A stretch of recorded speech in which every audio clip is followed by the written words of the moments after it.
Hello, I'm Nathan. And I'm Jodi, and this is Word on the Web. And we had a really big week. We had a really big Friday. We did. And I think our audience really wants to hear about it. Well, right? It's just been it's been so long. The audience hasn't had to go through all the steps. The build up, so But furnishing a 42,500 square foot new shelter home, it is a lot. It's a lot. It is hard. And we've been working with our design team over at Ørsted and with IKEA and with Furniture Concepts and with all these people to figure out what gets to go in the home. And then you have to have essential pieces that need to be fastened to the ground and things. So certain things had to be purchased and then other things can be donated. So on Friday, we finalized the orders for the furniture that we're buying. Big move. It's right? So 101 decisions, 1,000,001 decisions. It was so busy in the brain. How each room is going to function, how to furnish it, how many of a particular chair. And there's a lot of beds. There's a lot of beds. beds. Not too many though. It's just the right amount of beds. Just the right. So now Furnishing Hope is truly live. Yeah. And now the people who have been what does it mean when you have that tagline, buy, build, or furnish? Because our creativity sometimes is a little too vague. It made perfect sense to us, right? But it led to some questions. It led to some questions, and so we thought we'd use Word on the Web to kind of break it down. Yeah. And Furnishing Hope is, it's a collaboration to allow people to be part of this new shelter home in any way that feels comfortable, right? And so the buy part is we had to purchase some of this furniture, and it's expensive.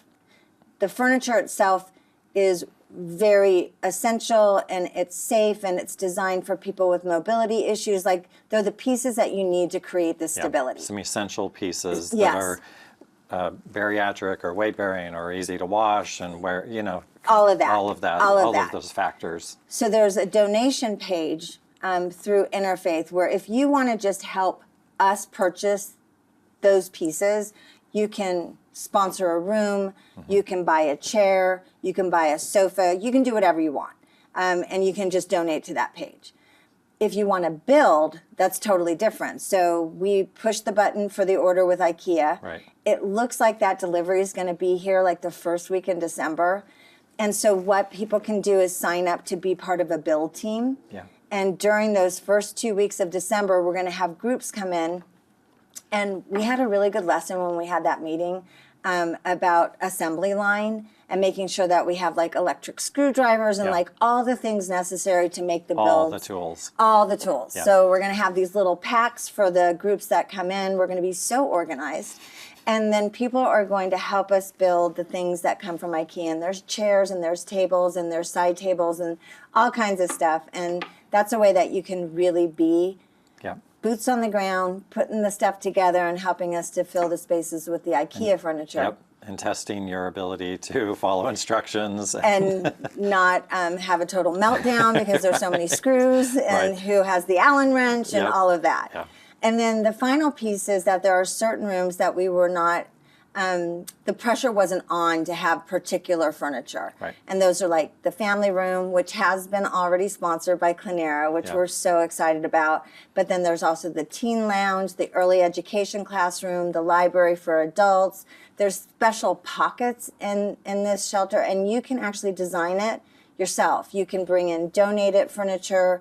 You can create art, whatever you want to do. Yeah. And that's so that the community actually gets to give their feelings. Participate in the big project. And it's not very organized this is what you can do. Yeah. And so that's what it means to buy, build, or furnish. Yeah. And Interfaith's Furnishing Hope is right up on the website, the front page. You just scroll down. You can read all about it. There's a button that you can click if you want to buy the furniture, and then there's a link you can click to see all the different furniture that are available for sponsorship in the room. So, and we'll keep it updated as things are sponsored. We'll update the image so that it will show quantity zero or whatever, sponsored or whatever, so it's very clear, and we'll keep that up to date. Yeah, because there's a countdown on the mattresses. We need to have, I think we're buying 212 mattresses. We're going to start with 210 beds in case someone shows up at the door. Yeah. But the group that we're moving into the shelter to begin is 205. Yeah. There's the bed frames themselves. There's the bunk beds, stuff like that. There's task chairs. So, yeah, any way that you can help, because we still can't do this alone. Right. We're still raising the funds to close out the capital campaign. We have about $2.5 million left on just the construction piece, and this is completely outside of that. Separate, there's a whole new bill to pay for the furniture. The one other piece that is available that I haven't really moved out yet is actually the kids' playground. We would love to have a sponsor for that. We want it to be really special. We've looked at a few different ones. They're pretty pricey. Yeah. So if there's an organization or a group or a church that wants to maybe help sponsor and help us pick out that piece, I'd love that. It's going to be an important part of that family play area. It's an essential part of a child's happiness and their ability to run and slide or whatever that configuration ends up being. Yeah. So it's Furnishing Hope. It's live. It's on our website. It's there's social media out there now too, and we are so excited to I cannot wait for the first week in December when we're working and putting together furniture. It feels, it has been a long road. It's been very long. Oh my gosh.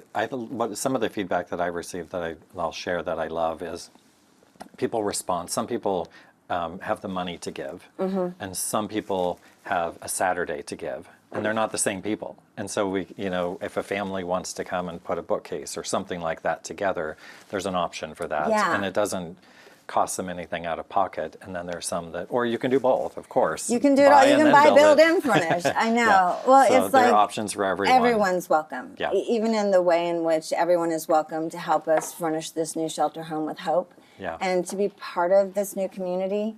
I think there's going to be so many ways in which we're going to need our community to really show up, and volunteerism, and that'll be a whole nother episode. But we need our people by our side to make this magic happen. Yeah. Yeah. So we're going to share look for us on social media, but on this podcast, follow the link or.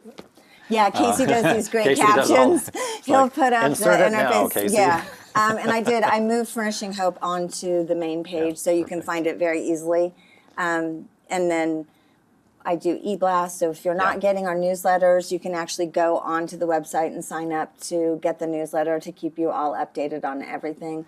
The timeline is still a little soft. Are we ready to share any?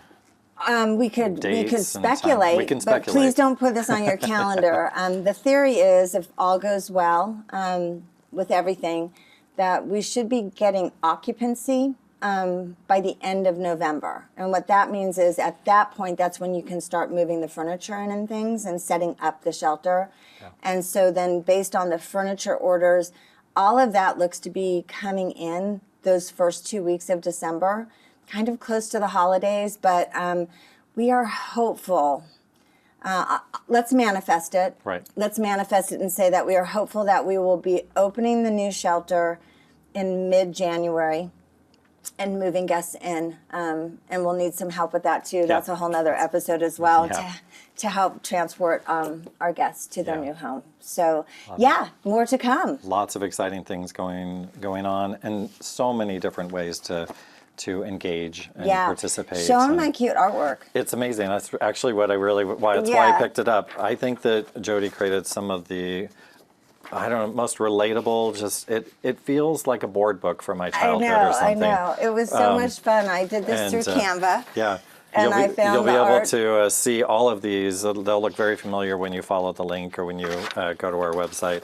But then look for sponsorship opportunities or items that you as a family or as an organization or as a club or whoever, church. I don't even want to tell you how many hours I spent designing those rooms, but it was really fun. Well, I think it was, I don't know how many hours it was, but I feel like it's worth it because it's just so engaging. Yeah. If nothing else, come look at the art. Right. Yeah, come enjoy the art. All right. So until next time. Okay. Thanks, everybody. See you next time. And don't forget to send in your questions. We're here to answer them.